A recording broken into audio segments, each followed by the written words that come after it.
시청자 여러분 안녕하십니까. 바야흐로 정치의 계절이 다가왔습니다. 올해 총선 있죠. 또 대선이 연말에 있습니다. 이렇게 정치 바람이 불기 시작하면 꼭 생기는 문제가 바로 포퓰리즘 얘기죠. 우리가 흔히 인기 영합주의라고도 이렇게 말을 하는데요. 정치라는 게 속성상 포퓰리즘이 없이 갈 수는 뭐 없죠. 어느 정도는 또 우리가 인정할 수도 있는데 이제 이게 과도하게 되면은 그야말로 속된 말로 나라에 피멍이 들게 됩니다. 이 같은 포퓰리즘 중에서도 우리가 특히 요즘 논란이 되는 게 이제 소위 그 재벌 개혁, 뭐 이른바 대기업 때리기라도 이렇게 표현을 하는데요. 자, 과연 올바르고 합리적 수준으로 이런 문제들이 이슈화되고 있는지, 아니면 인기 영합주의에 편승한 극단적인 쏠림 현상인지 한번 이런 얘기를 오늘 센 스페셜 특집 시간으로 한번 마련해서 대기업 때리기 논란에 대한 원인 진단 같은 거 한번 좀 해보고요. 또 국가 발전을 위해서 이런 문제들 우리가 어떤 시각으로 봐야 되고 또 어떻게 해결해야 될지를 토론해보는 시간을 갖겠습니다. 자, 오늘 귀한 분들 초대했습니다. 자, 제 오른쪽부터 소개를 드릴까요? 고려대학교 경제학과 오정근 교수님 자리해 주셨습니다. 우리 오 교수님은 국제금융학회 회장이시기도 하고요. 또 정치, 경제, 뭐 국제 문제에 아주 정통한 해박한 그런 학자시죠. 자, 오 교수님 안녕하세요. 안녕하세요. 네, 고맙습니다.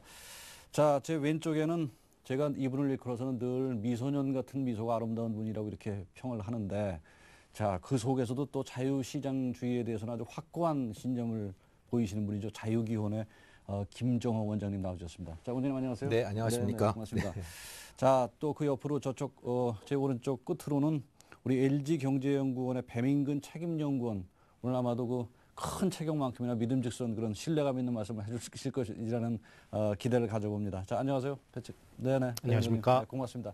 자, 시청자 여러분, 오늘 토론 주제 먼저 화면으로 만나보시겠습니다. 포퓰리즘에 기대어 선거 때마다 등장하는 단골 메뉴, 대기업 때리기. 대기업을 양극화의 주범으로 몰아 유권자의 지지 기반 확대를 노리는 정치권의 얄팍한 판단에 되려 우리의 시장 경제가 무너지고 있다. 대기업 때리기가 낳은 반기업 정서가 기업 실적 저하를 가져오고, 이는 고용사정 악화로 이어져 결국 양극화의 골을 더 깊게 하는 셈. 최악의 경우 국민 경제를 회생불능의 상황으로 빠뜨리는 악순환의 고리를 형성할 수도 있는 것이다. 실제로 이 위험천만한 포퓰리즘으로 인해 지난 세기에는 아르헨티나와 필리핀이, 지금은 그리스와 이탈리아 등이 극심한 고통을 겪고 있는 실정이다. 정치권이 대기업을 옥죄는 이유는 분명하다. 생활고에 허덕이는 서민층과 자영업자, 중소기업 종사자들로부터 표를 얻는 데 도움이 된다는 게 첫 번째 이유. 그리고 사회 양극화를 심화시키고 복지정책에 실패한 정부와 정치권의 책임을 덮는 데에도 대기업은 좋은 희생양이 되기 때문이다. 끊임없는 혁신과 도전으로 대한민국을 글로벌 선진국가로 도약시킨 우리 기업들. 이 강력한 성장 동력을 희생양으로 몰아붙이는 포퓰리즘 정책은 결국 눈앞에 닥친 정치권의 이익을 위해 나라 경제를 붕괴시키는 임기응변식 대책이라고밖엔 볼 수 없을 듯하다. 그렇다면 우리 기업들이 정치권의 압박에도 굴하지 않고 국민의 신뢰와 지지를 받을 수 있는 방법은 과연 무엇일까? 그리고 기업과 시장 경제에 대한 국민의 왜곡된 시선을 바로잡을 수 있는 방법은 무엇일까? 그에 대한 현명한 해답을 지금부터 찾아보자. 자, 오늘 이렇게 추운 날씨에 세 분 고맙고요. 뭐 아까 제가 모두에도 말씀드렸지만은 그야말로 정치의 계절, 정치의 바람이 참 거세게 불고 있어요. 각 네. 당에서 쏟아내는 정책들이 뭐 정신이 없습니다. 이제 오늘 토론 주제가 바로 그런, 특히 이제 재벌 관련된 정책들이 이게 소위 인기 영합주의가 아니냐라는 그런 부분을 주제로 삼았는데, 사실 포퓰리즘의 어떤 그 한계를 규정짓는 것도 조금 애매한 부분들도 있어요. 그렇죠. 네, 모든 주관적 것은, 판단이 뭐 그렇죠. 명확하게 어떻게 그걸 지키기도 좀 애매한 부분이라서 한번 먼저 최근에 이런 재벌 관련된 정책들이 과연 인기 영합주의의 어떤 그런 과도한 현상인지, 아니면은 사실을 지적하는데 그게 무슨 포퓰리즘이냐, 이런 또 의문도 있을 수 있을 거란 말이에요. 그래서 한번 이런 최근의 지적이 이건 좀 과도한 포퓰리즘에 근거한 거라고 주장을 하시는 우리 김 원장님의 평가 근거라고 할까요? 그걸 먼저 좀 들어보는 시간을 갖겠습니다. 네. 좀 뭐라 그럴까요? 앞뒤가 안 닿는 요구를 서로 이제 하고 있는 그런 부분이 특히 대표적으로 포퓰리즘이라고 생각을 하는데요. 예를 들어서 우리가 재벌들한테, 대기업들한테 일자리를 많이 만들어내라라고 요구를 하지 않습니까? 그러기 위해서 투자를 많이 해라 라고 하거든요. 그런데 투자를 하게 되면 기업의 규모가 커지거나 아니면 계열사가 늘어나거나 뭐 여러 가지 그 형태가 나타나게 됩니다. 네. 그러니까 계열사가 늘었다는 얘기는 투자를 많이 했다는 얘기입니다. 대부분의 경우에.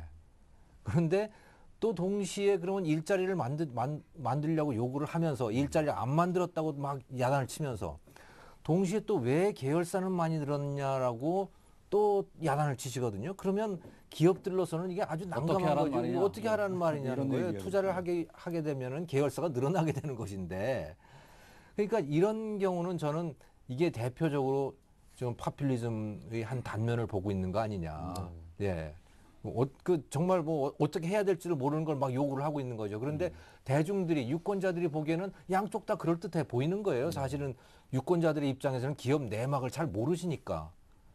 그러니까 정치권에서 그런 것들은 좀 앞뒤가 맞게 좀 잘 걸러줘야 되는데 그냥 그거를 모양만 좋다고 해서 막 쏟아내는 것. 네. 그런 걸 저는 이 재벌 정책과 관련된 포퓰리즘의 대표적인 양상이라고 봅니다. 지금 그 오 교수님 뭐 두 분 아무나 말씀해 주셔도 좋은데 지금 나와 있는 게 새누리당 쪽에서는 아무래도 이제 조금 한번 정리를 한번 해볼까요? 일감 몰아주기 또 일감 몰아주기 근절, 중소기업 사업 영역 진출 방지, 또 고질적 불공정 거래 관행 뭐 이런 내용이 포함된 네. 재벌 개혁 정책이 발표가 됐단 말이에요. 그리고 민주통합당은 아무래도 출총제 그거 이제 부활 얘기가 가장 큰 얘기가 되겠죠. 그렇게 예. 해가지고 대기업의 경제력 집중을 막자, 또 문어발식 확장 이것도 막자. 네, 아주 순환 이제 출자를 뭐 금지하자는 이야기까지 그렇죠. 나오고 네, 그런- 이런 부분들. 네, 그렇죠. 이건 이제 하나하나만 얘기하기엔 사실 오늘 다 시간을 모자르죠. 이거 다 네, 얘기하기엔 네. 모자른데 이런 부분을 좀 중요한 것만 한번 간단히 김 원장님 다시 한번 조금 좀 정리를 해주시고 그다음에 오 교수님이 좀 받아서 말씀해 주시죠. 네. 예. 그 제일 핵심적인 부분은 재벌이 이제 그 대기업 집단 아니겠습니까? 네. 여러 그 계열사들이 이렇게 연결되어 있는데 그 연결된 부분을 끊어버리자. 그래서 독립 경영을 하게 만들자라고 하는 것을 큰 방향으로 정한 게 민주통합당 입장이고요. 그 새누리당은 그걸 끊을 정도까지는 그건 곤란하다. 그런데 단지 그 오너의 2세들의 지분이 큰 기업에다가 그러니까 그 일감을 거래 금액을 몰아주는 것 그렇게 되면 이게 편법 상속이 이루어지니까 그 부분은 좀 끊어내겠다라고 하는 게 새누리당의 입장이고 그런 것 같아요. 크게 보면 저는 그렇게 보입니다. 그렇군요. 네. 뭐 하여튼 민주통합당 쪽은 또 새누리당 이런 정책에 대해서 그냥 문의만 그럴듯하고 사실은 내용이 없다 또 이렇게 비판을 하기도 해요. 강도 그렇죠? 입장에서는 좀 그렇죠. 강도는 좀 네, 약하죠. 네. 뭐 아무래도 이제 두 당의 그런 차이가 좀 있는데 오 교수님 전체적으로 한번 좀 봐주시죠. 이제 여야의 그 재벌 정책을 일단 보면은 하도 많이 나왔는데 그걸 크게 나누면은 일단은 계열사를 축소한다 하는 거 하나고 그다음에 이제 대기업에 대칭되는 중소기업을 보호한다 이렇게 구분될 수 있겠습니다. 그래서 계열사를 축소한다고 하는 정책으로 이제 예를 들면 이제 그 출자 총액 제한제도를 부활한다. 그다음에 이제 순환 출자를 금지한다. 뭐 그다음에 또 소위 말하는 재벌세를 도입해 재벌세가 도입되면 일단은 그 자회사 손자회사의 배당이익에 세금이 부과돼서 자회사 손자회사 갈수록 누적적으로 세금이 부과되기 때문에 남는 게 없습니다. 그래서 결과적으로 이제 계열사가 없어지죠. 그래서 네. 그런 것들이고 그다음에 이제 중소기업 보호를 이제 하기 위해서는 이제 근데 뭐 일감 몰아주기를 건질한다든지 또는 중소기업 고유 업종을 정한다든지 또 하도급법을 더 강화한다든지 뭐 그런 식으로. 그래서 이제 결과적으로 보면은 이번에 여러 가지 정책이 많이 있지만은 일단 대기업은 계열을 좀 축소한다 해서 전문화로 간다. 뭐 네. 그런 방식이고 또 한 가지는 이제 현재 너무 어려운 중소기업들을 이제 보호하자.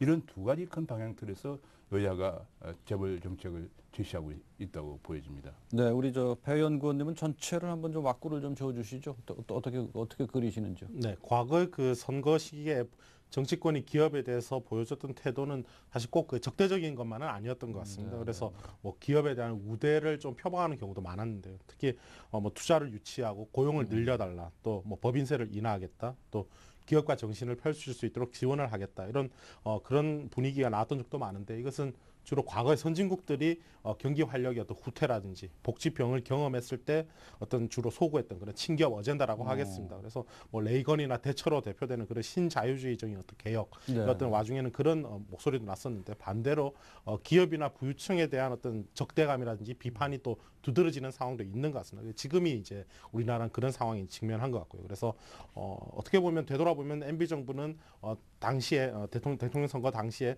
시장 경제 지향이 상대적으로 좀 더 강했던 것 같은데 이것이 글로벌 위기의 여파로 경제 공약을 좀 제대로 이행을 못했고 또 네. 국민들의 살림살이는 그동안 또 더 나빠진 것 아니냐. 그리고 그 와중에 아까 언급하셨던 뭐 계열사 일감 몰아주기라든지 다만 문제라든지 이런 실제로 현안 이슈가 몇 가지 불거지면서 기업에 대한 시각이 전반적으로 나빠진 그런 결과가 오늘날 이러한 정책 분위기를 낳게 된 것이 아닌가 지금 생각합니다. 배책임연구원이 굉장히 재밌는 지적을 해주셨는데 이게 선거 때라 그래가지고 무조건 사실 반기업적 정서가 팽배해 있었던 것만은 아니었다라는 지적을 해주셨어요. 그렇죠?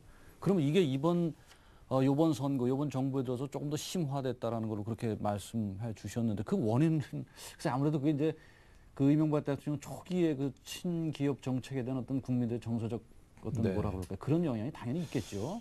저는 그 이명박 대통령이 그 별로 정치에 소질이 없으시잖아요. 네, 정치를 네, 사실은 거의 안 하셨는데 그럼으로 인해 가지고 인기가 굉장히 떨어지셨어요. 네. 그러니까 사람들이 이명박 대통령을 굉장히 싫어하다 보니까 이명박 대통령이 내세웠던 추구하는 정책도 방향, 그것도 다 선택하는 싫어하게 거죠. 된 것 같아요. 국민의 상당 부분이.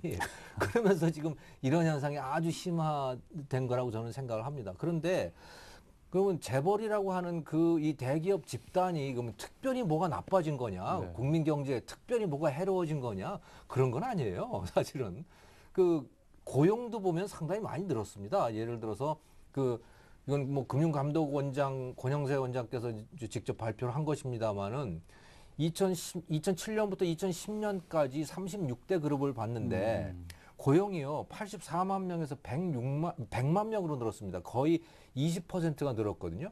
근데 같은 기간 동안에 우리나라 그 총 고용 증가율은 2%밖에 안 늘었어요. 네.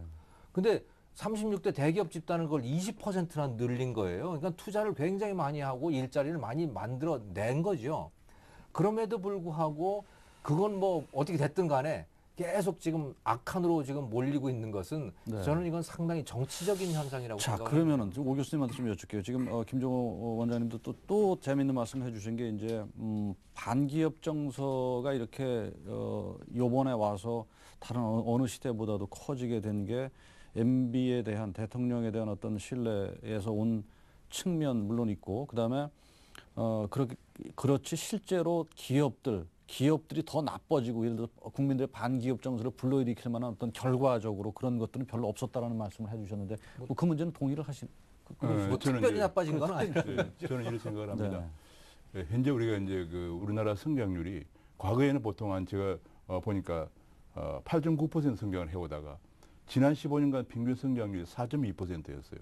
근데 1% 성장을 하면 내가 한 6만 명 정도 내외 일자리 창출되는데 한 4.5% 성장률이 떨어져 버리기 때문에 연간 물리적으로 25만 명 일자리가 없어진 거예요.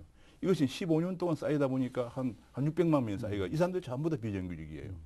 그다음에 또 이제 그 당시에 이제 금융위기 발생하고 하면서 다들 명의퇴직한 사람들이 네. 그럼 퇴직금 좀 가지고 나와 자영업 시작했는데 자영업이 너무 많으니까 잘 안 돼요. 그래가지고 보통 한 두세 번 이렇게 자영업 바꾸다 보면 그냥 퇴직금 다 날리고 빈곤촌으로 전락하는 거죠. 그래서 그런 것들이 이제 한 15년간 누적이 되어 오다가 지난번 이제 MB 대통령이 이제 당 선거 때 많은 사람들이 막 기업가에서 오랫도록 회장도 하시고 하셨으니까 좀 우리에게 살 길을 주겠거니 하고 이제 그야말로 제가 제 기억으로는 MB가 역사상 340만 표라는 엄청난 표차를 됐거든요. 그런데 뭐 어떻게 재수 없게 글로벌 금융위기도 생기고 해가지고 등등 뭐 해가지고 MB가 집권해도 성장률이 안 높아졌어요. 다시 말하면 일자리가 안 생긴 거죠. 그러니까 이게 뭐야 도대체가. 우리가 좀 일자리 좀 만들어주고 자영업자 좀 살게 해달라고 했는데 이게 뭐냐. 그래서 그런 반작용이 굉장히 큰 거 아닌가. 이런 기대가 생각이 크면 아무래도 실망도 당연히 큰다라는 것도 뭐 우리가 상식적으로 짐작할 수 있는 바인데 하여튼 중요한 거는 지금 김 원장님이 제시해 주신 부분 과연 이것이 정서상의 문제냐. 실제로 대기업이 정말 큰 문제가 더 나빠진 건 크게 없는데 정서는 그거에 비해서 훨씬 더 네. 반기업 정서로 갔다는 그것이 어느 것이냐의 어떤 그 규정의 문제가 어떤 얘기의 핵심이라고 봐도 좀 될 것 같네요. 우리가 한번 역사 속에서 한번 포퓰리즘 또 이런 뭐 대기업 다른 나라 외국에서는 어떻게 이렇게 대기업을 보는 눈이 어떤가 뭐 이런 것도 한번 잠깐 좀 짚고 넘어가 참고가 될 테니까요. 자, 김 원장님. 네. 역사 속에서 포퓰리즘이 주는 교훈도 있을 거고요. 또 외국의 정서, 대기업에 대한 외국의 정서. 참 비교를 잠깐만 좀 간단하게 좀 해주시죠.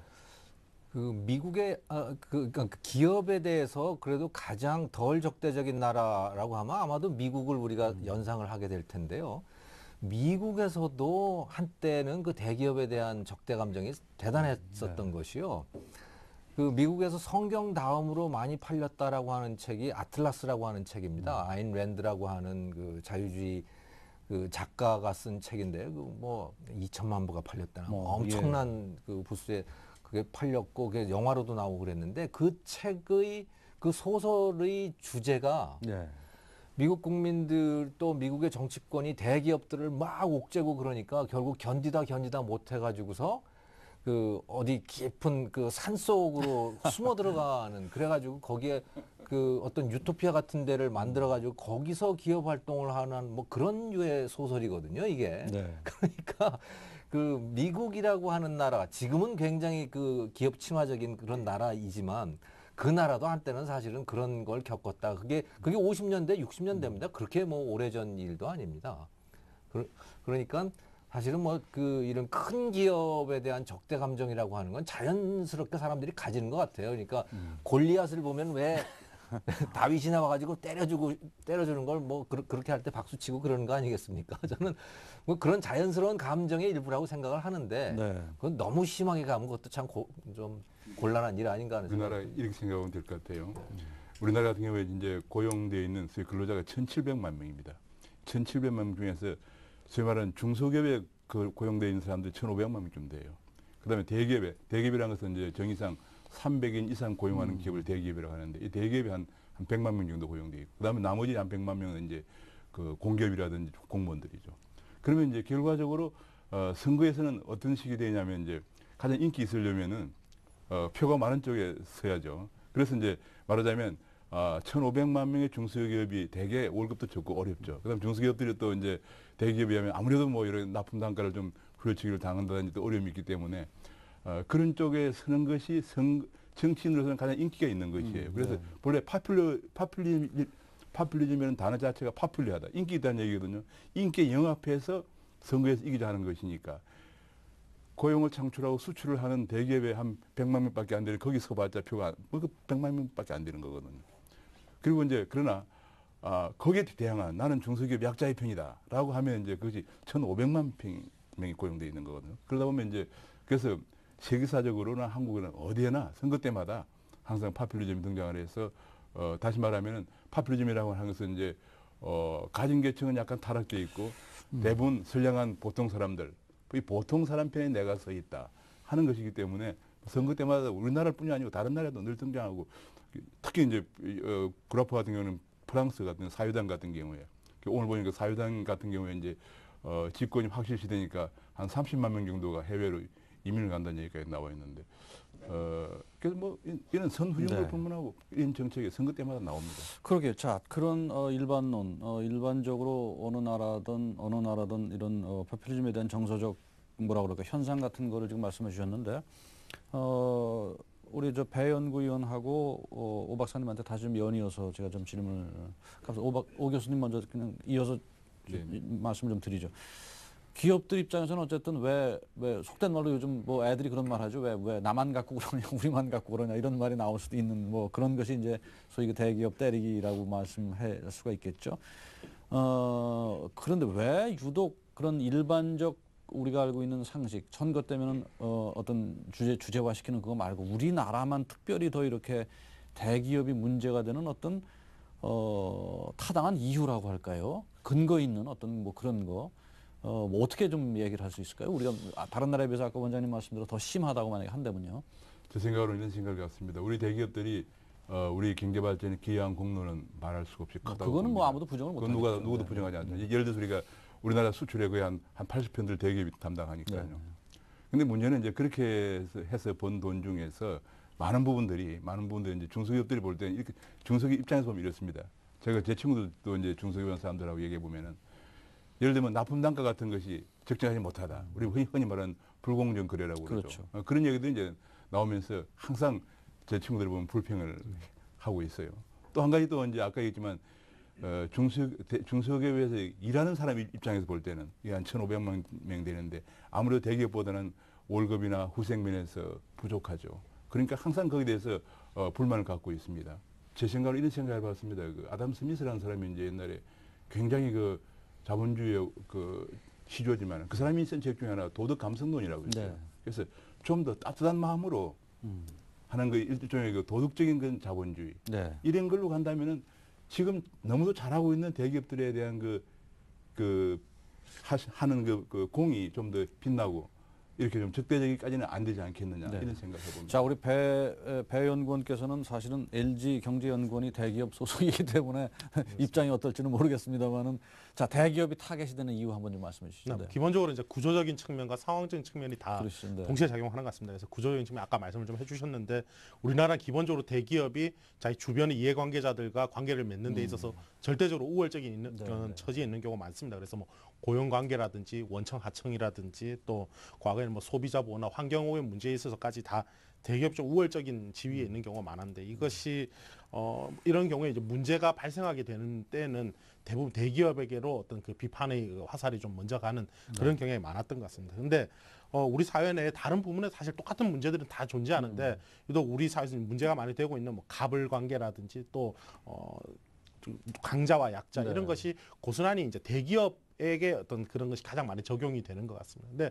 상황적으로는 이러한 그 우열 관계가 지금 외환 위기를 겪으면서 그 이후에 더욱더 좀 확대되는 그런 건 아니야. 특히 대기업 간에서도 좀 기업 실적이 더욱 좀 양극화되는 그런 양상이 나타나면서 그 가운데서 이제 글로벌한 성공으로 이제 도약을 하는 그런 기업들까지 나오다 보니까 기업의 어떤 영향력이라든지 경제력이라고 하는 것이 과거보다도 훨씬 더 많이 커진 상황이고 그런 상황이다 보니까 이러한 그 대기업의 성공이 우리 사회가 가지고 있는 어떤 네. 강한 좀 평등 의식이라든지 이런 것과 그러게요. 좀 상충되는 그런 일면도 있는 것 네, 아주 같습니다. 정리를 잘 해주셨는데 사실 아까 지금 배 연구원께서 말씀하신 가불관계라는 거 참 이 단어가 참 그래요. 네. 그렇죠. 이거 우리나라에만 뭐 다른 나라도 비슷한 단어가 있는지는 모르지만 아무튼 가불관계가 주는 뉘앙스의 속에는 사실 이게 신문의 어떤 그 사회적 위치라고 할까요? 이런 네. 거에 그 주와 종 같은 어떤 그런 설정 같은 것이 참 네. 근본적으로 어떤 논리 이전의 감성적인 면에서 사람들을 자극시키는 것 같은 것도 있는 그게 것 같아요. 선진국일수록 갑을이 사실은 평등해지는 것 같아요. 근데 네.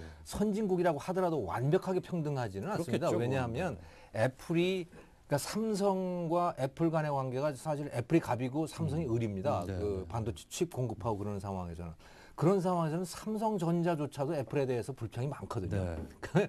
그러니까 이 갑을 간의 관계는 사람인 한은 뭐 완벽하게 평등할 수는 없지만 네. 선진국으로 갈수록 그래도 덜 불평등해지는 것 같아요. 그러게요. 그러니까 그런 면에서 본다면 우리나라도 앞으로 이제 갈 길이 멀고 배워야 될 것이 많죠. 자, 우리가 그 정치 포퓰리즘의 사실 뒷면을 보면은 참 이 시대에 첨예한 문제가 도사리고 있는 문제가 하나 있어요. 그게 바로 양극화입니다. 그렇죠? 네. 자, 양극화의 문제가 사실은 양극화에서 오는 모든 그런 그 불평이라고 할까요? 불만 네. 같은 것이 결국은 투사가 되는 결과라고도 그렇게 얘기를 할 수 네. 있을 텐데 대기업 쪽에서는 이게 좀 정치권도 책임 있는 거 아니냐라는 생각도 할 수가 있고요. 네. 그래서 한번 이 양극화의 원인, 책임 이런 문제를 한번 간단하게 이거 네. 가장 간단하게 얘기할 수 있는 문제는 아니에요. 가장 우리 사회 그렇죠. 근본적인 문제인데 아무래도 이게 포퓰리즘하고 제일 직접적으로 닿아 있는 문제니까 그렇습니다. 어떻게 생각하시는지 우리 김 원장님 먼저 말씀해 주시죠. 예.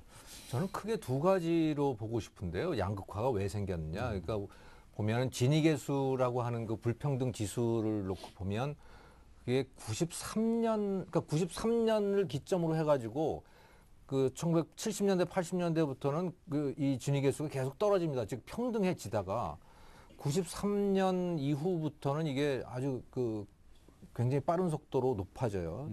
그래서 그 원인을 좀 이렇게 생각을 해보니까 저는 크게 두 가지인 것 같습니다. 하나는 그 1인 가구 독거노인들이 많아지신다는 거예요. 그러니까 집집마다 옛날에는 어르신들을 다 모시고 살았는데 부모님을 이분들이 떨어져 나가니까 이분들이 대개는 가난한 가구가 돼버리는 겁니다. 그래서 그분들이 숫자가 많아지면서 이 불평등도가 높아지는 그런 측면이 하나가 있고 이게 굉장히 중요한 측면이다. 또 하나는 이 글로벌 시장이라고 하는 그러니까 우리가 그동안 쓰지 못했던 시장들이 이제 활짝 열리게 되면서 그 글로벌 시장을 활용할 수 있는 사람과 활용 못하는 사람, 국내에만 머물러 있는 사람 간에 엄청난 차이가 차이가 생기죠. 벌어지게 된 거죠. 예를 들자면 뭐 이건 기업을 말하기 이전에 예를 들어서 우리 축구 선수들을 생각을 해보면요. 축구 선수들 옛날에 뭐 아마추어 팀밖에 없고 뭐 다 그러던 시절에 국내에서 다 비슷비슷했거든요. 그런데 이제 글로벌 시장으로 나가게 된 거예요. 예를 들어서 박지성 선수 같으면 1년에 몇십억을 법니다. 또 박찬호 선수 뭐 야구로 해가지고 뭐 어마어마한 돈을 벌었잖아요. 네. 자, 그런데 그런 사람하고 국내만 머물러 있는 선수들하고는 뭐 도저히 네. 비교도 안 되는 그런 격차가 벌어지고 말았거든요. 자, 그러면 이건 분명히 양극화라고 하는 말로 표현할 수가 있는데 그러면 박지성 선수 때문에 양극화가 생긴 거냐? 이제 이렇게들 지금 몰아갈 수도 있는 거죠. 이제 기업의 경우에. 그러니까 기업도 글로벌 마켓을 활용을 하고 있는 기업들은 굉장히 잘 나가고 있는 것이고 국내만 머물러 있는 기업들은 굉장한 곤란을 겪고 있는 거죠. 대기업들도 사실은 그런 것이고요. 중소기업도 수출하는 중소기업들은 상당히 잘 나가는 기업들이 많죠. 그래서 이 글로벌 시장이 열리면서 그걸 활용할 수 있는 사람과 그렇지 못한 사람 간의 격차가 또 벌어졌다라고 하는 거. 전 그래서 1인 가구 독거노인 문제와 또 이런 그 내수, 수출 간의 격차 이게 굉장히 크게 작용을 했다고 생각을 합니다. 그 두 번째 글로벌 격차 말씀은 아주 굉장히 그 시사하는 바가 큰 문제인데 이제 근데 그런 것을 또 이렇게 조금 그런 글로벌 격차를 줄일 수 있는 것도 또 정부의 역할이기도 하지 않겠습니까? 네, 그렇죠. 그렇죠. 아무래도 이제 막대한 그 막강한 정보력을 갖고 있는 대기업 같은 경우 아무래도 이제 그런 면에서는 훨씬 더 유리한 거고 그거를 따라가지 못하는 그룹을 어떻게 정부가 좀 보완해 주느냐는 그걸 문제. 올려줘야죠. 그렇죠. 이제 그런 문제를 조금 이따 한번 좀 얘기해 보기로 하고요. 오 교수님 이어서 좀 네, 이제 그 견해를 문제 말씀해 주시면 저도 이제 두 가지 말씀드리면 양극화의 원인은 조금 전에 말씀하신 그 부분이 있는데 왜 93년부터 나는 건데 우리가 대체로 이제 90년대부터 전후에 우리가 개방이 되었습니다. 그리고 또 한 가지 중요한 문제는 90년대 전후에서 중국이 이제 부상하기 시작했어요. 그래서 우리가 국제 시장에서 저임금만 갖고는 안 되고 완전히 고부가가치 첨단 산업으로 나가야 됐었거든요. 여기에 못 따라오는 중소기업들이 굉장히 낙후되기 시작한 거죠. 또 한 가지는 우리가 97년부터 이제 97년 위기를 겪은 이후부터 아까 말씀드린 것처럼 성장률이 완전히 중성장 시대로 들어갔습니다. 과거에 8.9%에서 4.2%로 떨어졌기 때문에 이것이 15년간 계속되었기 때문에 여기에서 누적된 제가 조사해 보니까 약 아까 그 비정규직, 임시직, 일용직 그다음에 자영업체에서 약 300만 정도가 굉장히 어려운 상황에 있어요. 그러니까 네. 결국은 우리 근로자 4,500만 명 중에 절반이 지금 어렵기 때문에 결과적으로는 원인은 뭐냐 두 가지. 하나는 글로벌화되면서 개방화되면서 첨단 고부가치 제품 쪽으로 못 따라가는 중소기업들. 또 하나 두 번째로는 성장률이 저성장으로 되면서 거기에 이제 취업이 안 되는 사람들. 이 두 가지가 이제 15년간 누적되면서 양극화가 된 건데요. 결국을 해결하려면 방법은 두 가지입니다. 거꾸로 생각하면 돼요. 하나는 여기에 못 따라가는 중소기업들에서 정부가 지금 말씀하신 정부가 네. 해야 되는 요즘처럼 뭐 정부를 업종을 제한한다 그것보다도 예컨대 삼성전자 같으면 삼성전자의 LCD를 뭐 이제 수출합니다. 그러면 거기 LCD가 상당 부분 일본에서 들어오고 있어요. 그 부품이. 그러면 국내에서 중소기업들도 혹은 그런 기업들이 그게 납품이 가능하도록 기술 지원을 해주고 그것이 가능하도록 되어야 됩니다. 그게 안 되기 때문에 우리가 매년 부품 적자가 한 300, 400억 달러 나거든요. 또 한 가지는 기업들이 투자를 해야 됩니다. 성장률 안 올라가는 방법이 없어요. 물리적으로. 그 두 가지가 될 때 양극화가 해소가 된다. 그렇지 않으면 이거 저 걱정되는 건 뭐냐면 지금 이게 근로자의 절반이 이 문제에 있기 때문에 이게 점점 심해지면은 이 양극화 정도가 아니고요. 사회 폭동이 일어납니다. 왜냐하면 이게 절반이 100만 원도 벌지 못한다 그러면 말이 안 되잖아요. 저도 지금 그 오 교수님 말씀하신 그 부분이요. 중국이 부상을 하면서 네.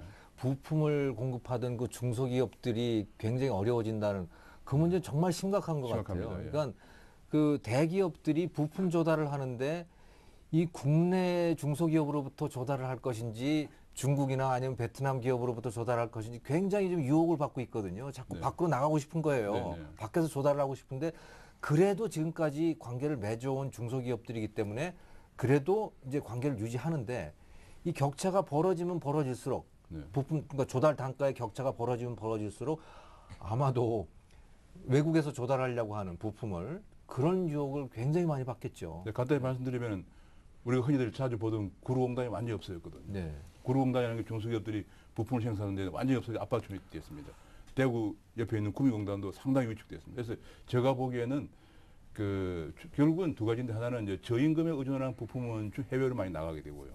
그다음에 고기술을 요구하는 것들은 우리 중소기업들이 못 따라와서 일본 같은 수입을 하게 되고 이런 문제거든요. 그래서 그 간격을 정부가 할 일은 그런 거예요. 뭐 업종을 제한한다, 뭐 한다 이런 것보다 그 간격을 정부가 메꿔주고 그 일을 해야만 된다. 지금 두 분의 말씀에 뭐 저도 얘기를 했지만은 그 분명한 거 하나는 정부 역할이 좀 커져야 될 것 같아요. 이런 그 격차를 글로벌 네네. 환경에 대처하는 그 격차를 정부가 좀 모자란 근데 이제 그게 이제 지금 MB 정부가 사실 욕 먹고 있는 이유도 또 있죠. 그런 그 자꾸 뭐 흔히 말하는 이제 정서적인 걸 수도 있지만은 대기업에만 많이 지원을 해주고 중소기업에 대한 어떤 그런 그 정보 격차를 줄이기 위한 노력이 이제 그들이 볼 적에는 그 중소기업적 입장에서 늘 모자라게 느껴지는 그런 부분들이겠죠. 자, 우리 배 연구원께서 보시는 이 사회 양극화의 원인 책임 그리고 대기업의 문제 어떻게 봐야 될까요? 두 가지 상반된 측면인데 네. 하나는 일단 그 양극화 현상이라고 하는 것은 세계 경제의 어떤 글로벌화 진전과 사실 밀접한 관계가 있지 않나 두 분 말씀을 잘 해주셨는데요. 네.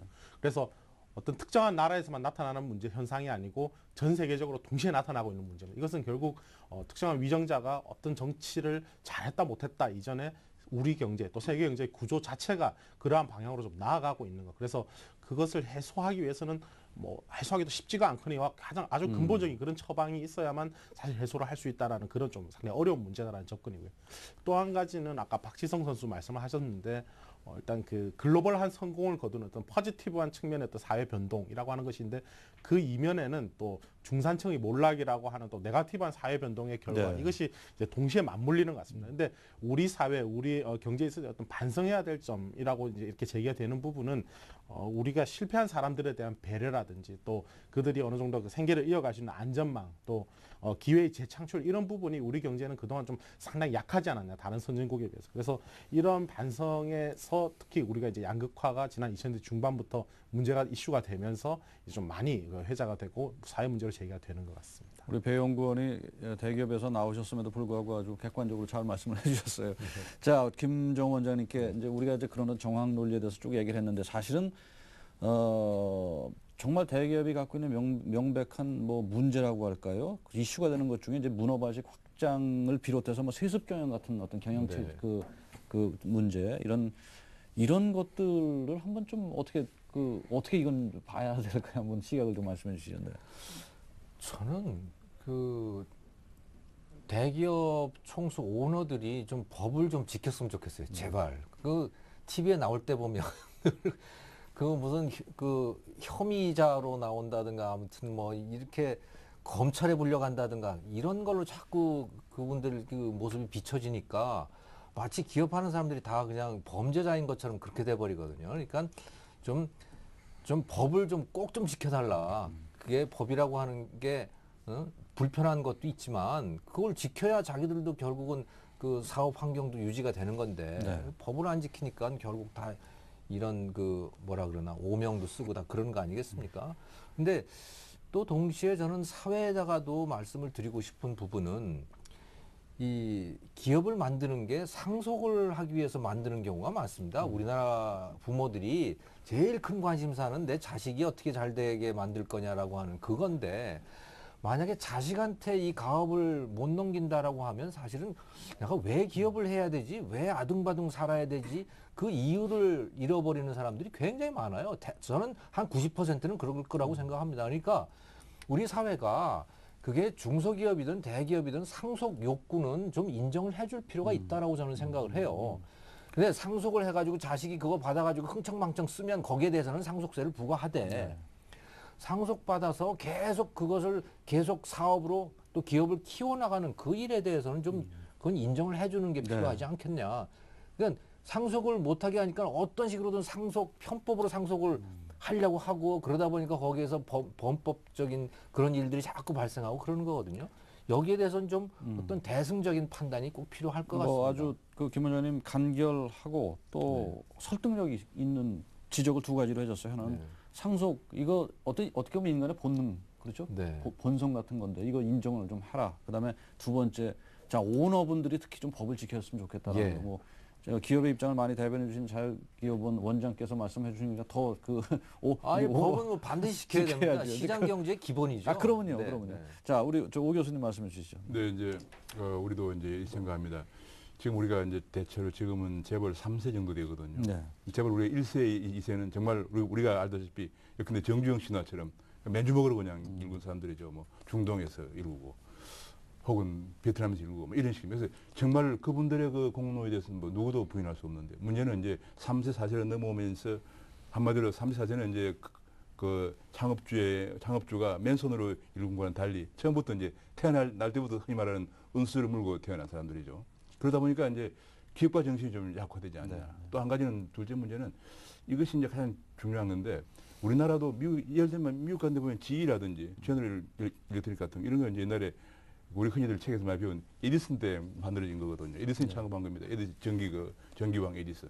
그럼 그 GE라든지 그다음에 무슨 뭐 우리가 록펠러라든지 아니면 금융 쪽에서는 뭐 골드만삭스라든지 아니면 로스차일드 보통 200년, 300년이 됐습니다.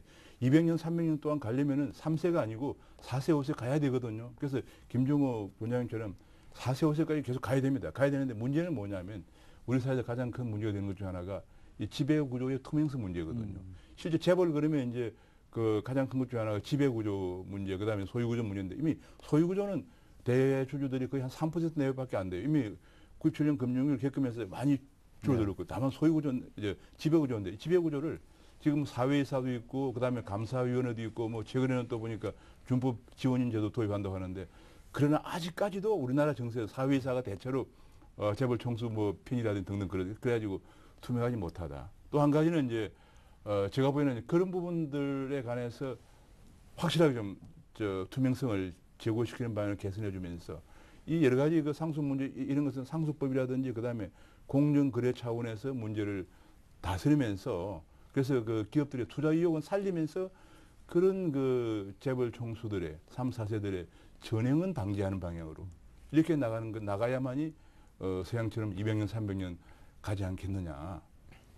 또 그렇게 가는 그런 기업들이 국민들로부터 존경을 받지 않겠냐. 저는 미국에서 제가 볼 때 미국에서 GE라든지 혹은 록펠러라든지 아니면 무슨 뭐 로스차일드나 혹은 등등 금융기관들이 국민들이 다들 좋아해요. 그런 기업으로 거듭나지 않겠느냐. 저는 그런 생각을 가지고 있습니다. 그 대기업들을 자꾸 이렇게 옥죄한다. 소위 그 반기업 정서가 확산되면 기업 실적이 떨어지고 따라서 이게 고용 사정이 악화된다. 뭐 이 주장도 조금 한번 뭐 그렇게 또 한편에서는 이거는 과장이다라고 얘기하는 사람들도 좀 있어요. 그렇게 연결이 되는 겁니까? 그러니까 결국 투자가 이루어지느냐 안 이루어지느냐의 문제 아니겠습니까? 근데 지금 추진하고 있듯이 계열사를 못 늘리게 한다 그러면 투자의 상당 부분이 줄어들 가능성은 있는 거죠. 그러니까 그러면 앞으로 투자를 할 때는 그럼 어떻게 해야 되느냐? 그럼 계열사는 못 늘리고 기존 회사만 늘려야 되는 것이죠. 새로운 사업을 할 때조차도 그냥 기존 회사에다가 사업부를 새로 설치를 해가지고 그걸 뭐 한다든가 뭐 이런 방식으로 가야 되거든요. 근데 그건 굉장히 불편할 때가 많죠. 왜냐하면 신사업의 경우에는 기존 회사하고는 사업의 성격이 다르다든가 뭐 여러 가지 이런 차이점들이 있을 테니까 말이죠. 그래서 저는 분명히 투자에 영향을 줄 거라고. 제가 한 가지 말씀드리면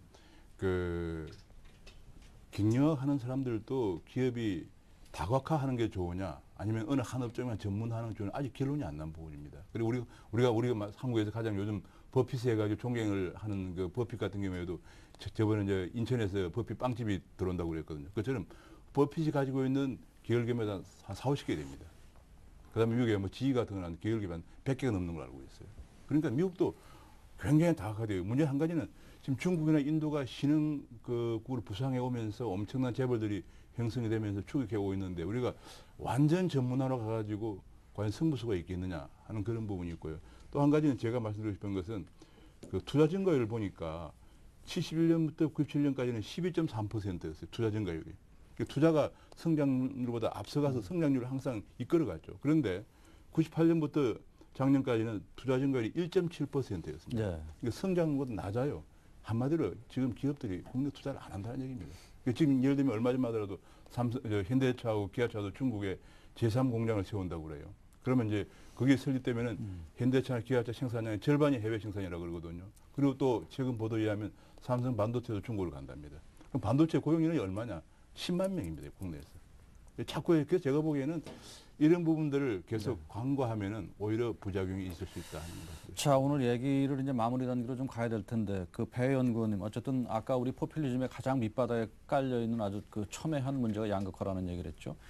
이런 그 양극화 문제 해소를 위해서 우리 그 정치권이 나서서 할 수 있는 일, 또 기업이 할 수 있는 어떤 근본적인 해결책이라고 할까, 이런 걸 어떻게 좀 정리해 볼 수 있을까요? 네. 정리해 주시죠. 네. 과거 우리 정부의 어떤 경제개발 과정에서 나타났던 또 불균형 성장이라든지 또 기본적으로 최종재를 수출하는 대기업에 대해서 우선 그 특혜가 편중되는 그런 네. 우리가 경제 구조를 가지고 있었는데 일단은 뭐 기업 측면에서는 노력이 일정하게 필요한데 뭐 사회공헌 활동 이런 부분은 어느 정도 해온 것 같고요. 근데 그것만으로는 좀 부족하지 않느냐. 기본적으로 기업이 좀 투명성이라든지 뭐 민주성, 공정성 같은 부분은 조금 더 스스로 증진을 해야 될 것 같습니다. 그리고 또 스스로 어떤 그 경쟁력을 키워나가는 부분도 중요하지만 외부와의 어떤 관계, 특히 하청 업체와의 관계에 있어서 좀 발전적인 동반자 관계를 형성하는 것이 스스로의 어떤 경쟁, 특히 우리 경제가 어떤 산업의 생태계라든지 이런 측면에서는 선진국에 비해서 상당히 좀 약한 것 아니냐, 그런 문제점들이 많이 지적이 되고 있는데 이런 그 공생 관계라든지 시너지 이런 측면에서는 조금 더 보강이 되어야 되지 않나 생각이 되고요. 그리고 어떤 식으로든 어떤 그 현재 그 체제를 상당히 좀 바꾸는 방향으로 가면서 양극화 문제를 해소하겠다. 이건 상당히 어려운 것 아닌가 생각이 됩니다. 네. 그래서 현재 어떤 우리가 기본적으로 자유민주주의 질서를 가지고 있고 시장 경제를 채택하는 어떤 이러한 원리들을 그대로 가져가면서 그것이 비전에는 부작용을 좀 보완해 나가겠다. 이것이 이제 기본적인 원칙이 되어야 될 것이고, 위정자들이나 어떤 입법을 한다든지 제도를 형성해 나가는 분들이 이러한 그 원칙에 맞게 어떤 활동을 하는 것이 제일 중요하지 않나 생각합니다. 아까 김원장 배 연구원께서 요 전전 질문에 대답에 그런 얘기가 나왔어요. 그 뭐냐면 이게 우리 글로벌 경제, 자본주의 경제의 어떤 근본적인 어떻게 보면 문제라고, 이거 더 큰 거대 담론인데 네. 이게 결국은 자본력이 크고 대기업이 유리할 수밖에 없는, 사실은 그런 뭐 정보력, 아까 우리 글로벌 네. 뭐 대처 문제도 네. 그렇게 있지만 구조적으로 유리할 수밖에 없는 구조가 사실은 있단 말이죠. 네. 그런 문제. 그래서 이제 우리가 정부 개입 얘기도 나왔는데, 기업 측에서 가령 예컨대 그러면 그렇게 유리한 여러 가지 입장을 갖고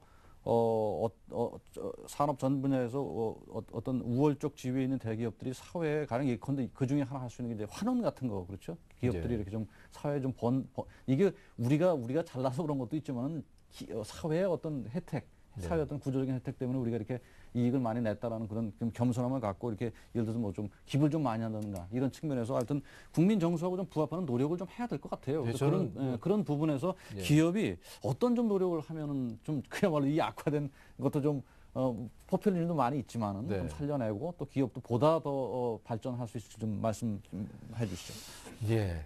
그 대기업 오너들이 이제 새로운 상황에 적응을 해야 되는 것 같습니다. 잘 적응을 못 하시는 것 같아요. 이게 무슨 굉장히 중요한 말씀이냐면 말씀이시죠. 네, 네. 예전에는요, 청와대가 강했고 국회가 강했기 때문에 거기하고만 잘하면 된 겁니다.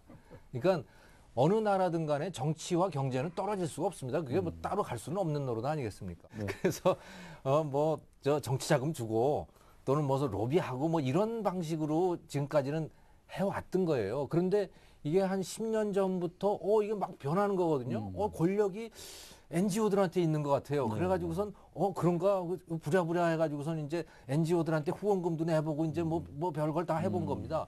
근데 그래도 잘 안 되는 거예요.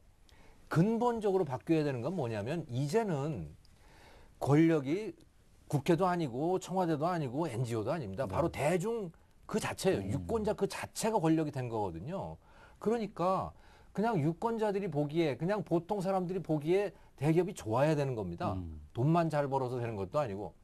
그러니까 이거는 완전히 새로운 환경인 거죠. 그런 상태에서 그러면 어떻게 해야 되느냐? 오너들이 당당해야 되는 거예요. 어디를 내놔도 한 점 부끄러움이 없게 돼야 되는 겁니다. 그 법을 잘 지켜야 되고 첫 번째고, 또 하나는 이제 대중을 직접 상대로 하는 그런 정치를 좀 할 필요가 있습니다. 네. 이게 정치한다는 게 좀 뭐 위험한 이야기긴 하지만은 그러니까 지금 홍 의원님께서 말씀하신, 그러니까 대중들로부터 사랑을 받는 그런 기업, 네. 그걸 하기 위해서 좀 변신을 할 필요가 있겠다. 그걸 정상적인 경영 활동의 일부로 좀 이제 끌어들일 필요가 있겠다는 생각이 네, 들어요. 아주 뭐 기업이 어떻게 앞으로 뭐 이를테면은 몸가짐을 해야 될지에 관해서 명쾌한 지적을 해, 다른 많은 자유기업은 원장님께서 해주시니까 더 설득력이 있는데, 자, 우리 오 교수님, 그러면은 이제 아무튼 기업과 국민 사이의 어떤 그런 정서적 괴리감 같은 거, 이런 데서 아까도 얘기했지만 정말 역할을 잘해줘야 될 게 정부란 말이에요. 정부의 역할을 한번 좀 결론적으로 좀 말씀해 주시죠. 네. 네, 저는 정부가 해야 할 일은 근데 이제 지금 가장 큰 것이 대기업과 중소기업 문제 같은 경우에 중소기업을 적합업종을 뭐 이거 정해서 이것만 중소기업 하라, 네. 이건 대기업 한다 이렇게보다는 예를 들면은 우리가 지금 이제 완성품은 세계 첨단 제품이 많습니다. 근데 그 완성품을 첨단을 안 만들면 세계에서 수출이 안 되죠. 그런데 문제는 그 완성품에 들어가는 중간재라든지 부품은 상당 부분 해외에서 수입하거든요. 그 얘기는 뭐냐면 중간재의 부품이 인류 완성품을 만드는 데 들어간 만큼 좋은 수준이 아니란 얘기예요. 그럼 왜 그런가? 그것은 결과 중소기업들이 좋은 품질의 중간재를 만들지 못하는 여러 여건이 있는데 정부가 해야 할 일은 그런 걸 지원해 줘야 된다는 네. 얘기예요. 기술 개발을 지원해 주고 컨설팅을 하고 해서 그런 걸 만들어 줘서 지금 제가 보기 일본이 좀 안타깝긴 하지만은 지금 많은 기업들이 이제 지난번 지진 때문에 어려워져 있습니다. 이런 기회가 어떻게 보면은 우리가 정부가 중소기업들을 지원해서 퀄리티를 올려가지고 우리가 그동안에 수입해오던 그 부품들을 우리가 이제 공급할 수 있는. 그렇게 되면 뭐냐면 수출의 그 효과가 그 온기가 중소기업으로 돌아오고 사회 전반으로 퍼지게 됩니다. 그런 것들을 정부가 해야지 선거 때가 되었다 해서 그냥 파퓰리즘 비슷하게 그냥 이거는 중소기업은 안 되고 이건 대기업만 하고 이런 식으로 보호 위주로만 나간다면은 정말 좀 문제는 해결이 안 된다 이렇게 네. 말씀드리고 싶습니다. 자, 시간이 다 가서 배민근 우리 연구원께서 좀 마지막 말씀을 좀 해주시죠. 이런 문제, 포퓰리즘, 또 대기업, 재벌 개업, 대기업 때리기, 뭐 이런 전체적인 문제를 우리 사회가 좀 어떤 노력으로 좀 어떤 함의를 갖고 극복을 해 나가야 될까요? 말씀해 주시죠. 네. 네. 아까 제가 그 우리 사회는 좀 유독 그 평등주의적인 지향적인 이런 성향이 좀 강하다라고 말씀을 드렸는데요. 그래서 이러한 그 어떤 단일한 어떤 시각으로만 이 문제를 바라보고 특히 그 잘 나가는 어떤 그런 경제 주체에 대해서 그것을 조금 경원시한다든지 이런 시각만 가지는 것은 좀 곤란하지 않느냐라는 생각입니다. 그리고 뿐만 아니라 일단 기업들도 국내에서 어떤 규범이라든지 규제뿐만이 아니라 일단 글로벌한 경제 활동을 영위하는 그런 과정에서도 이미 뭐 노무 관리라든지 공정 경쟁이라든지 이런 데 있어서 많은 규제와라든지 또 가치에 직면을 하고 있는 상황입니다. 그러다 보니까 어떻게 보면 기업 스스로도 이제는 규범과 뭐 사람들이 또 올바르다고 생각하는 가치를 좀 잘 지키면서 이제 그 경제 활동에 영위를 해야 되는 그런 성향이 강하고 그게 그런 데 대한 어떤 사회적인 압력이라든지 사회적 시각 이런 것들은 계속 좀 강하게 유지가 되는 것이 바람직하지 않나 이렇게 생각이 듭니다. 네. 뭐 이 그 포퓰리즘, 대기업 개혁 문제에 대한 여러 토론들이 사실 있었지만은 그래서 또 관례적으로 늘 하는 얘기들이 많이 나올 수도 있는 토론이었지만은 오늘 그 중에서도 우리 세 분 패널들 중간중간에 주신 말씀 중에는 정말 꼭 우리가 되새겨 볼 만한 그런 얘기들이 참 많이 있는 그런 진단이었습니다. 시청자 여러분, 당이정이라는 거 아시죠? 이렇게 겉에 사탕 발림 같이 이렇게 단 거로 이렇게 코팅을 하고 안에는 이제 약이 들어있는 걸 우리 당이정이라고 하는데 그게 약이면 참 좋은데 안에 독이 들어있으면 어떻게 될까요? 먹으면 죽습니다. 포퓰리즘이 문제가 되는 거는 바로 이렇게 책임이 뒤따르지 않는다라는 거죠. 먹으면은 이게 죽는 독처럼 책임이 뒤따르지 않아서 뒷감당을 못하는 그런 공약들. 올해 이제 대선 총선 이런 것들이 아까 모두에 말씀드린 것처럼 선거 바람이 부는 해인데 이런 것들 국민 여러분 잘 가려내는 그런 현명한 판단을 좀 기대해 보겠습니다. 특히 기업들, 아까 우리 김 원장님 기업 측 입장을 대변하셨는데도 불구하고 기업들이 뭘 어떻게 해야 될지에 대해서 참 좋은 말씀 해주셨어요. 국민들이 바라는 것이 뭔지 또 기업의 책임이 뭔지를 한번 이번 기회에 뭐 포퓰리즘을 떠나서 한번 다시 한번 생각해 보는 것도 좋은 그런 기회가 아닌가 그런 생각이 듭니다. 오늘 세 분 토론 아주 고맙습니다. 그리고 시청자 여러분도 시청해 주셔서 고맙습니다. 다음 시간 또 뵙게 되면 고맙습니다.